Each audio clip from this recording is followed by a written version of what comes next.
Texas A&M, Tennessee. We've got Tennessee 3.5-point home favorites, 55.5 being the total in this game.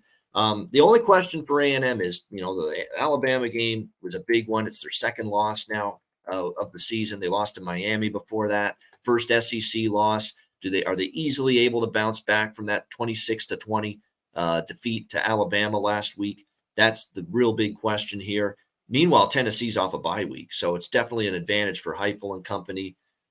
I don't know if I want to jump back on A&M after last week. It was kind of disappointing, to see how they fared, especially on defense against Milroe. Milroe's throwing the ball all over that secondary. I did not expect that from a guy that's been very erratic in the passing game this year for Alabama. That was definitely disheartening if you're an A&M fan to see the secondary kind of get carved up like a Canadian Thanksgiving turkey on a Monday like today.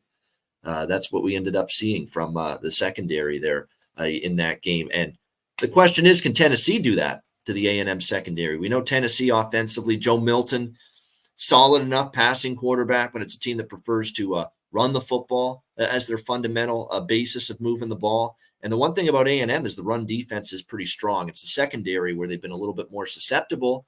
And Joe Milton and the Tennessee offense, like I said, they're definitely more of a run offense than a pass offense. So it's not like it's the worst matchup for A&M. But coming off the Bama game, going on the road here to Knoxville, a team that's fresh and rested off a bye, and a Tennessee defense that, against Florida, they had their problems, but they've really bounced back, played much better the last couple of games. See if they can keep that going here. Actually, I don't think Max Johnson played terribly. Some of his receivers let him down. A couple of drop passes by A&M in that game as well. I don't think Max Johnson was the reason they lost.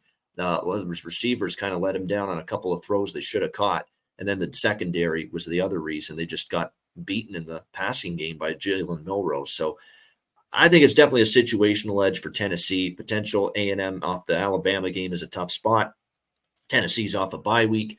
But I'm probably not going to get involved because I really like this A&M team still. And getting 3.5 with them is tantalizing in this spot, especially when I'm not convinced Tennessee can exploit the clear weakness of the A&M defense, which is the pass defense, for a team that much prefers running the ball. What do you think here, C-Mac? Yeah, Tennessee is at home here. Even with Milton, I really don't want to lay points with them. When I got to this last night, I just looked right at the under. I got it at 50, the A&M Bama game. And even if you didn't, you just got it under there. And that probably should have gone over. So just Fisher, I think they could have been in that game and won it and just didn't. And you mentioned Milroe. I was surprised too how well he threw the ball. Can he continue to do that for Bama? I don't know.